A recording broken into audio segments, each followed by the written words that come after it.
Très chers amis, rebonjour, nous voilà pour un nouveau chapitre dans le livre de Yehoshua, chapitre 9, Perek Tet. Vayhi chishmoa kol hamelachim asher bever hayarden bahar ubashefru ubechol chof hayam hagadol el mul halevanon ahiti והאמורי הכנעני והפריזי החיבי והיבוסי ויתקבצו יחדיו להילחם עם יהושע ועם ישראל פה-אחד. Ce fut lorsque tous les rois qui se trouvent de l'autre côté du Jourdain, donc pas du côté est, mais du côté ouest, et qui se trouvent Bahar ou Bashefela, dans les montagnes et dans les plaines, ou Bechol Chof Hayam Hagadol, et sur les rivages de la mer, la grande mer, El Moul al-Levanon, face au Lévanon. Donc il s'agit des peuples de Chittéens, Émoréens, Cananéens, Périséens, Rivéens et Yévouséens, de Jébuséens. Veyitkabetsu yardav lilachem im Yehoshua v'im Yisrael pe-echad. Ils s'assemblèrent tous ensemble pour déclarer la guerre à Yehoshua et à Israël pe-echad, pour une fois ils sont tous d'accord. On a toujours dit que la particularité du peuple juif, c'est de mettre tout le monde d'accord contre eux. Donc c'est exactement ce qui s'est passé. Par contre, on ne comprend pas. Quand on voit que les bénis Israël, ils gagnent systématiquement, alors au contraire, on devrait avoir peur et partir, s'enfuir. Et là, on te dit non. Ils se sont tous unis contre les bénis Israël. Pourquoi? Quelle est la logique? La logique, elle est la suivante. C'est vrai qu'à Yéricho, la guerre était gagnée de façon tout à fait miraculeuse. Donc tout le monde avait peur. Mais ensuite, pendant la guerre contre Haï, à la première bataille, les bénis Israël se sont fait battre. À la deuxième bataille, c'est vrai que les bénis Israël ont gagné. Mais ils ont gagné parce qu'ils ont mis le paquet. Il n'y avait pas de miracle. En tout cas, pas de miracle flagrant. Ils ont mis le paquet. Ils ont envoyé une armée de 35 000 hommes que pour faire le guet. Et ils ont usé de tactiques et de ruses. Donc ils ont employé des moyens tout à fait naturels, normaux. On n'est plus dans le paranormal. Donc les habitants du Retz Kenan, ils se sont dit, bon, ils ont gagné Haï, parce qu'ils ont mis le paquet. Nous aussi, on va mettre le paquet. On va mettre une armée de 100 000, 200 000 hommes, et on va prendre les meilleurs conseillers militaires, et on va faire une guerre d'égal à égal, on va les avoir. Et donc ils se sont tous assemblés pour faire la guerre contre Yehoshua. Bien sûr, on va voir ce qui va se passer un peu plus tard. Mais pour l'instant, on a affaire à un autre problème. Alors, Pasuk Gimel, Veyosheve Giv'on Sham'u et asher asta Yehoshua l'Yéricho v'la'Haï. Les habitants de Givon, alors Givon était une ville importante qui était peuplée de guerriers puissants, et ils ont entendu ce que Yehoshua a fait, a affligé à Yéricho et à Haï. C'est comme Yitro. Yitro, il a entendu ce qui s'est passé en Égypte et la traversée de la mer, etc. Il a décidé, je rejoins les bénis Israël. Sauf que Yitro, il était sincère. Il était honnête, il était sincère. Par contre, les Giv'onim, qu'est-ce qu'ils ont dit? Pasuk Dalet, Vaya'asu gam hema be'orma, ils agirent eux aussi avec ruse. Qu'est-ce que ça veut dire eux aussi? De même que les bénis Israël ont usé de la ruse pour combattre la ville de Haï, eux aussi, ils vont agir avec ruse contre les bénis Israël. Ou bien, une autre explication, c'est que Giv'on est une famille du Rivéen, du Rivi. Et le Rivi, on se rappelle, ça nous rappelle la ville de Shechem, Hamor bet Shechem, à Rivi. Donc, et on se rappelle comment Shimon et Lévi avaient massacré toute la ville de Shechem parce que le prince Shechem ben Hamor avait abusé de Dina. Donc eux, ils ont dit, maintenant c'est nous qui allons faire ruser et on va avoir les bénis Israël.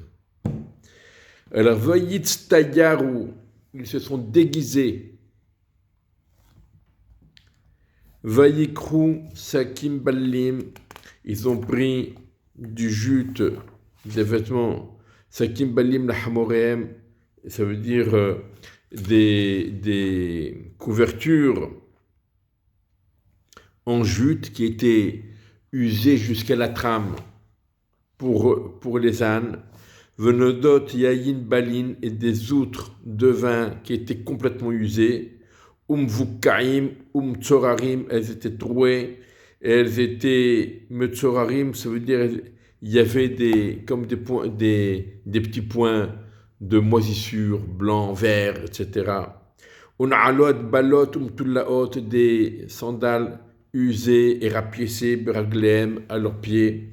Uslamot, balot alehem, et des vêtements usés sur eux.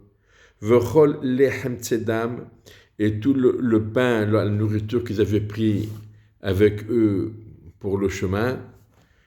Yavesh haya nikudim, il était sec et il était tacheté de taches de moisissure. Vayelechu el Yoshua el Mahana Gilgal, ils allèrent chez Yoshua au camp qui se trouvait dans le Gilgal. Vayomeru elav vel ish Israël, et ils ont dit à Yoshua et au Ish Israël. Ish Israël, ça fait référence à un corps, au groupe des princes d'Israël, des chefs de tribu. C'était le conseil d'Israël.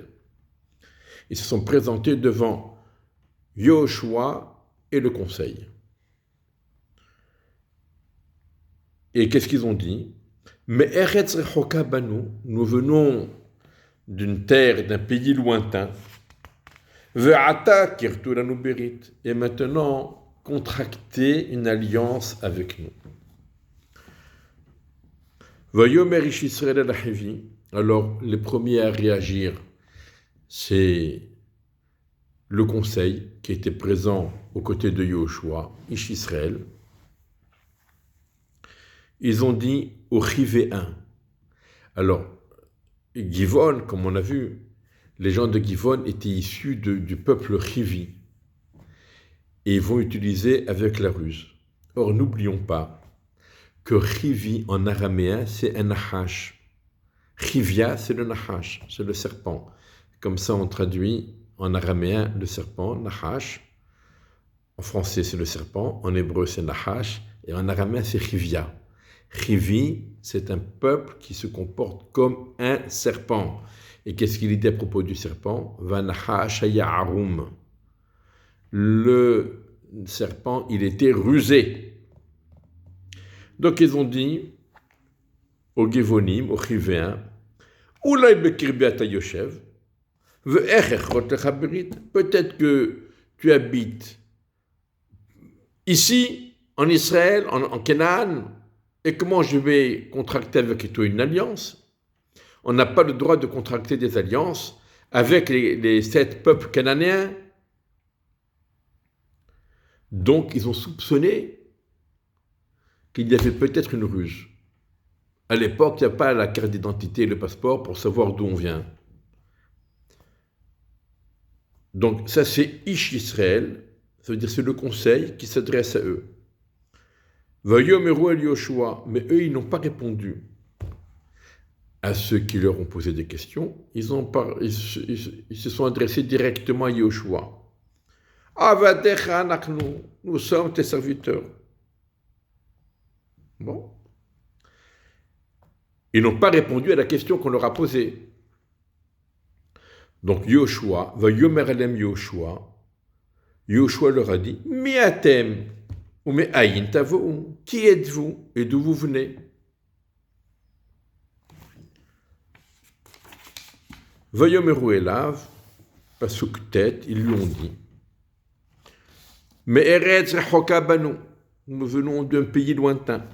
Me'od, très lointain, on vient d'Amérique. Ils n'ont pas dit qu'ils venaient d'Amérique, ils ont dit qu'ils viennent d'un pays très lointain. Me'eretz rechoka me'od ba'u avadecha, tes serviteurs viennent d'un pays très lointain. Le Shem Adonai Elohecha, en l'honneur d'Akadosh Baruch Hu. Ki shamanu shom'o, car on a entendu la renommée. Comment Akadosh Baruch Hu, il est le maître tout-puissant qui fait des miracles. Ve'et kol asher asa b'Mitzrayim, et tout ce qu'il a fait en Égypte.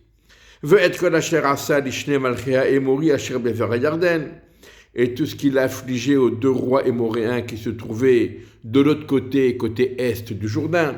Le Sichon melech Heshbon ou l'Og melech Bashan asher ba'ashtarot. À Sichon, roi de Heshbon, et à Og, roi du Bashan, qui se trouve à Ashtarot. Vayomeru elenu zekenenu, vechol yosheve artsenu les morts. Alors, nos sages à nous dans notre pays, on est venu une délégation, mais on représente notre peuple, on représente un peuple. Nos sages nous ont dit, ainsi que tous nos concitoyens, ceux qui habitent dans notre pays, ils nous ont dit, les morts en ces termes, prenez dans vos mains de la nourriture pour le chemin,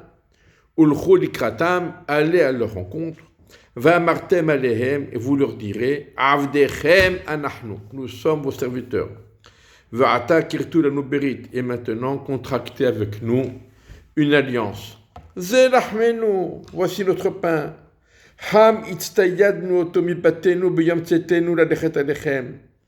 Il était chaud, il était tout frais, c'était une baguette fraîche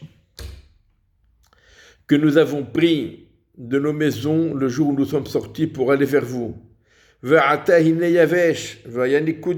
maintenant regardez comment il est sec et comment il est moisi, il y a plein de petites taches par-dessus. Et voici ces autres de vin que nous avons remplis, elles étaient toutes neuves. Et voici qu'elles sont usées, elles sont trouées. Et regardez nos vêtements et nos chaussures. Ils se sont usés tellement le chemin était long.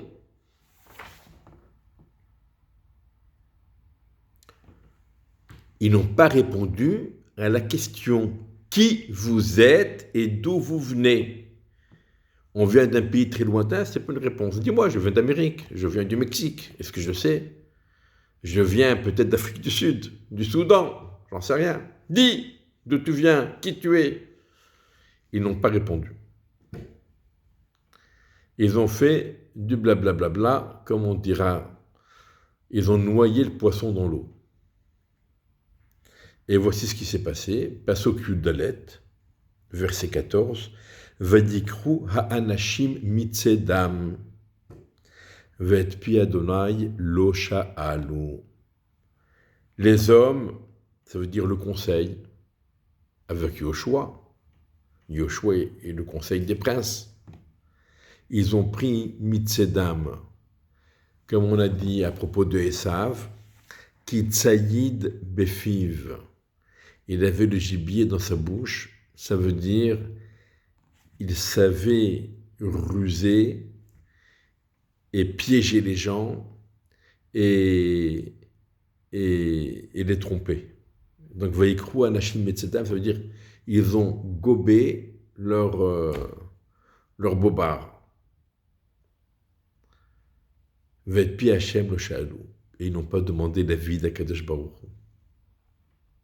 Eh oui, quand on est fier, ouais, regardez comment on est. Même les goyim viennent nous poser des questions, même les goyim viennent s'intéressent à nous, et les goyim nous applaudissent, et ceci et cela, qu'est-ce qu'on est fier, voilà, ils sont venus nous demander une alliance. Aïe, c'est extraordinaire. Demande à Kadosh Baruch Hu, tu as un Kohen Gadol, tu as le Urim Vetumim. Au lieu de répondre directement, dis-leur, allez prendre une douche et rhabillez-vous, et on va réfléchir. Non. Vayas lehem Yoshua Shalom. Yoshua leur a accordé le Shalom, un traité de paix. Vayirot lehem berit le Hayyotam. Il a contracté avec une alliance pour leur garantir la vie. Vayishaveu lahem nesi'ei haeda, et les princes de l'assemblée leur ont même prêté serment.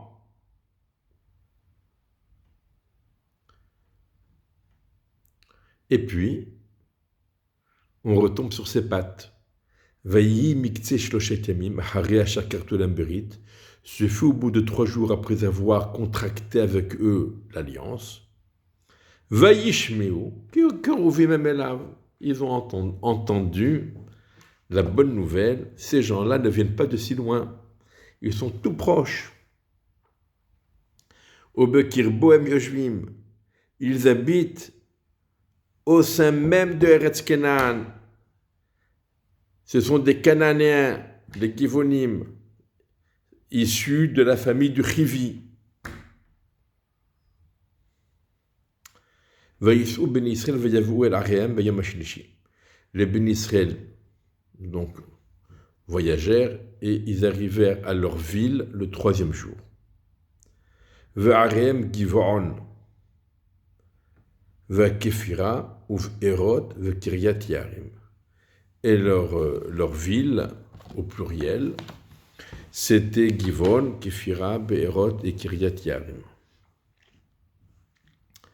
Ve'loikum Beni Israël. Les Beni Israël ne les ont pas frappés. Pourquoi? Ki nishbeu lahem nesi'ei ha'eda b'Adonai Elohei Israël. Car les princes de l'assemblée leur avaient prêté serment au nom de Dieu. Vayilonu kol ha'eda lanissim. Et bien entendu, toute l'assemblée, le peuple, s'est plaint contre les princes. C'est quoi ça? C'est quoi ces dirigeants qui tombent dans le panneau, qui se font piéger par des Givonim? Qu'est-ce que vous leur avez promis, sans même faire une enquête?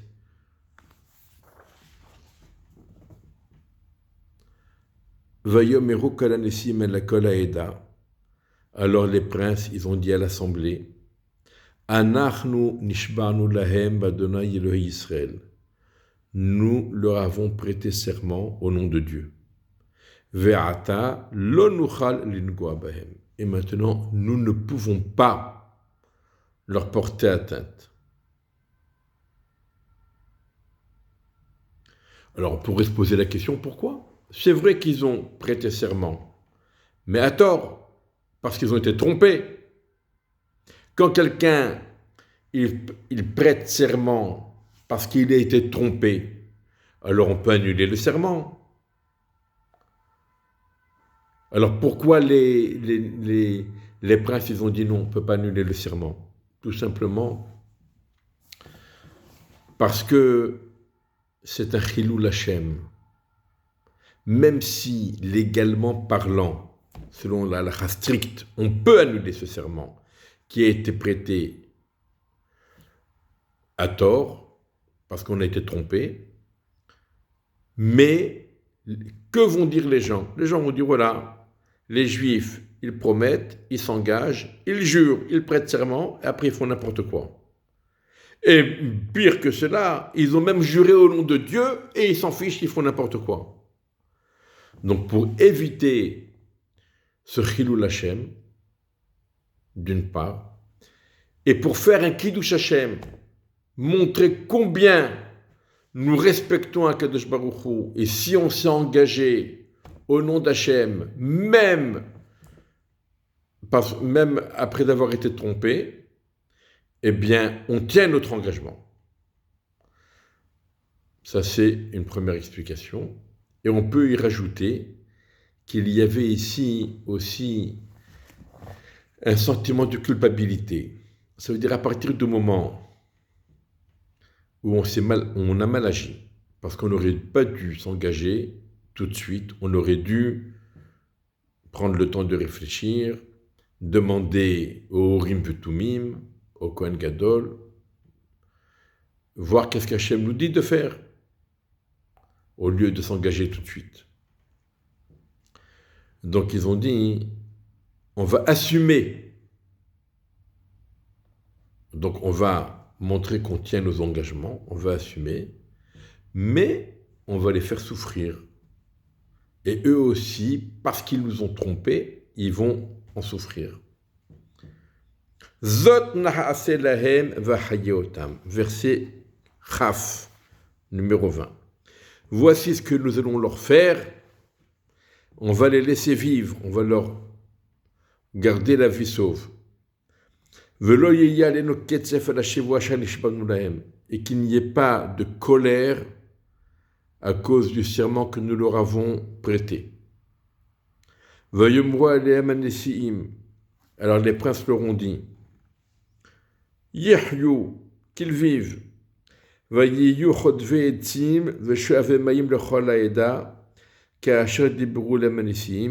devinrent des bûcherons et des puiseurs d'eau pour toute l'assemblée, comme les princes leur avaient dit.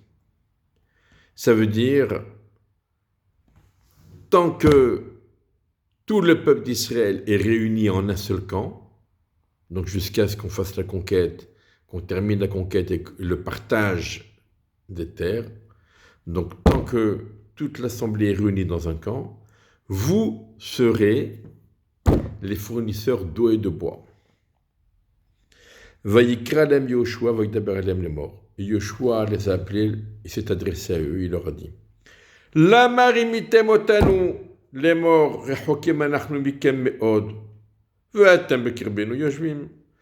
Pourquoi vous nous avez trompés en nous disant que vous venez d'un pays très loin, alors que vous habitez ici, en Eretz Kenan?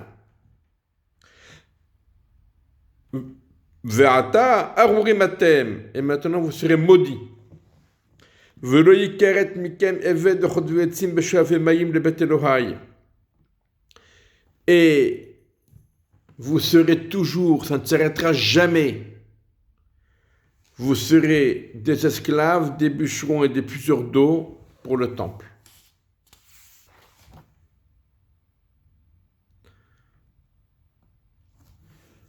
Donc Yoshua leur demande, pourquoi vous nous avez trompés? Apparemment, la question, pourquoi, la réponse est évidente. On a eu peur, tout simplement on a eu peur. C'est ce qu'ils vont dire. Vayanu et Yoshua vayomeru. Ils ont répondu à Yoshua, ils ont dit, Ki hu gedu gad la'avadecha et asher tziva Adonai Elohechet Moshe avdo latet lachem et kol haaretz. Car il a été rapporté à tes serviteurs ce que Dieu a ordonné à Moshe, son serviteur, de vous donner tout le pays, ou la hashmid et kol yoshvei haaretz mipenechem, et d'exterminer tous les habitants de la terre devant vous. Vannira me'od nafshotenu, on a eu très peur pour notre vie, mipenechem à cause de vous. Vanaset adavar hazeh, donc nous avons agi ainsi. C'est une très bonne réponse. Et quelle était la question de Yoshua? Et ça, on va y répondre à la fin du Pérec, rien qu'on termine le Pérec. Ve'ata hinenu beyadecha, et maintenant nous voici entre tes mains, katov v'chayasha be'enecha la'asot lanu aseh. Ce qui sera bon et droit à tes yeux de nous faire, fais-le. Vayaslem ken, il leur a fait ainsi. Vayatzel otam yad ben Israël velo haragum, il les a sauvés des mains des ben Israël, ils ne les ont pas tués. Mais, Vayitenem Yoshua Bayemahu Hodve Tzim Beshave Maim Laeda, Yoshua les a nommés, désignés. Il a fait de ce jour-là des bûcherons et des puiseurs d'eau pour l'assemblée, Ol Mizbach Adonai Adayomazé, et pour l'autel de Dieu, pour le temple jusqu'à ce jour-là, El Amakom Hashayifrar, à l'endroit qu'il aura choisi. Donc, on sait que ça va évoluer. Donc, les princes, ils avaient dit uniquement pour une période, tant que les bénis Israël seront tous réunis en un seul camp avant le partage d'Eretz Kenan. Yoshua, il a rajouté jusqu'à, pour tout le temps, pour le temple également, vous serez des bûcherons, etc. Et David Améler, on le verra quand on arrivera à Bezrat Hashem dans le livre de Samuel 2, David Améler va décréter sur eux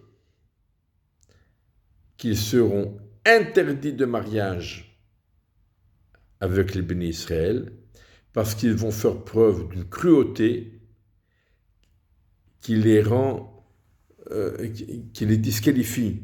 Ils ne peuvent pas faire partie du peuple d'Israël. Donc on va reprendre un peu la question que l'on avait posée donc au départ. Pourquoi Yoshua leur dit, pourquoi vous nous avez trompés? Alors ils ont donné la réponse. Mais la question est beaucoup plus subtile. Parce que comme le rapporte le Rambam, au nom de Yerushalmi, que ce soit les guerres de conquête d'Eretz Kenan qui étaient des milchemet mitzvah, des guerres obligatoires. C'était une mitzvah de faire la guerre. Que ce soit des guerres de conquête qui ne sont pas obligatoires, ça ne change rien. On n'a pas le droit de commencer la guerre sans proposer la paix auparavant. Et pour les peuples de Canaan, également. Et le Rambam dit, Yoshua a envoyé 3 missives à tous les peuples de Canaan, à tous les rois de Canaan. Première missive, celui qui veut s'enfuir peut s'enfuir. Partez, laissez la place vide. Allez-y, vous pouvez partir. Allez en France, vous aurez les URSAF, vous aurez tout ce que vous voudrez, allez en Amérique, allez où vous voulez, on vous laisse partir. Première proposition. Deuxième proposition, Yoshua leur a dit, si vous voulez la paix avec nous, et vous voulez rester habiter ici, en Eretz Canaan, et vous voulez faire la paix avec nous, c'est possible, mais pour cela, vous devez accepter d'accomplir, de respecter les 7 mitzvot noachid, et vous devez accepter de payer l'impôt et d'être nos serviteurs. Voilà nos conditions. Troisième option, la guerre. Si vous voulez la guerre, on fait la guerre, on est prêt. Donc Yoshua, il leur a proposé déjà un traité de paix. Alors qu'est-ce qu'ils ont besoin d'user de la ruse?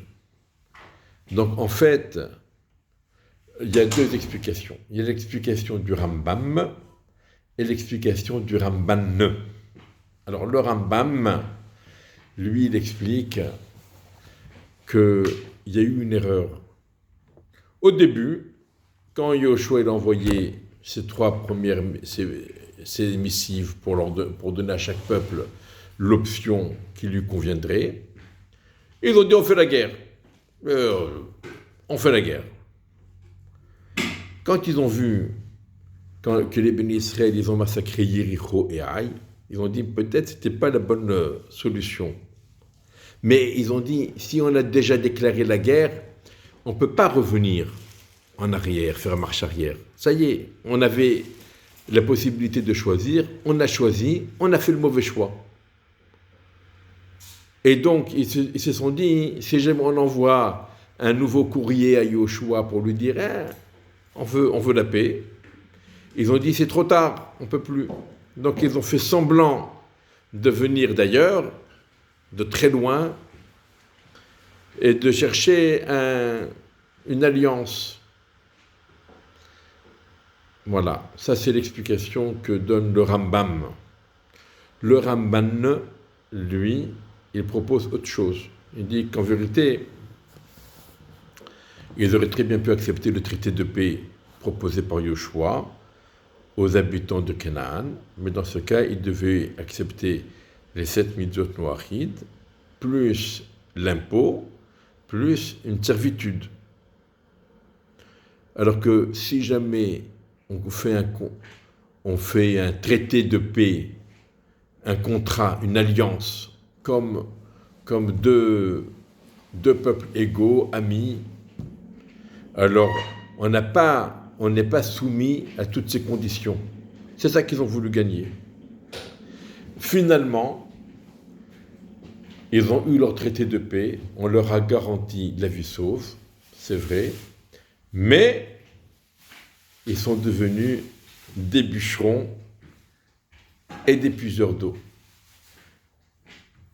À l'époque de David, il y avait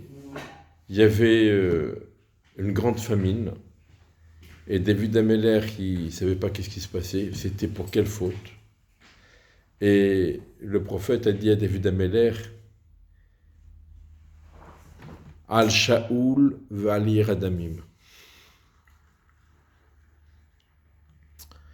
C'est la faute concernant Shaoul, qui n'a pas eu droit à une oraison funèbre digne de son personnage. Shaoul était un très grand sadique. Et Yiradamim. Yiradamim, c'est la ville de Nov,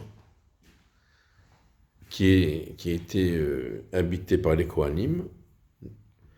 Et les Givonim leur fournissaient le bois et l'eau, et c'était leur gagne-pain. Et quand Shaoul a massacré la ville de Nov, alors par ricochet, les Givonim ont perdu leur emploi et leur gagne-pain. Et donc ils ont été lésés. Or, Yoshua et les princes s'étaient engagés à leur accorder la vie sauve et la pitance. Et donc Shaoul, dans une certaine mesure, même si c'était pas intentionnel et c'était indirect, il leur a porté atteinte aux Givonim. C'est pour ça qu'il y a eu cette punition. Il fallait réparer cette erreur de Shaoul. David Améler a proposé aux Givonim, qu'est-ce que vous voulez? On va trouver un arrangement ensemble. Ils ont dit, on veut rien. On veut qu'on déterre les corps, 7 corps des membres de la famille de Shaoul et qu'on les pende. Et ils ne voulaient rien savoir. Donc c'est ce qui s'est passé. Et donc on voit combien ils étaient loin des valeurs des Béni Israël. Les Béni Israël, même quand ils ont pendu le roi de Haï, qui était un ennemi des Béni Israël, le jour même il était enterré. Et eux, ils ont exigé qu'on déterre les corps des membres de la famille de Shaoul et qu'on les pende et qu'on les laisse pendus pendant plusieurs jours. David Améler dit, ces gens-là sont incompatibles avec le peuple d'Israël. Il est donc interdit de se marier avec les Givonim. Depuis, on les appelle les Nétinim. Voilà. Soyons conscients de nos valeurs et renforçons-nous dans la foi et la confiance en Hachem. Et quand on a un problème, il faut poser la question à Akadosh Baruch Hu et ne pas décider tout seul et vite. Shavua Tov et au prochain épisode Bezrat Hashem.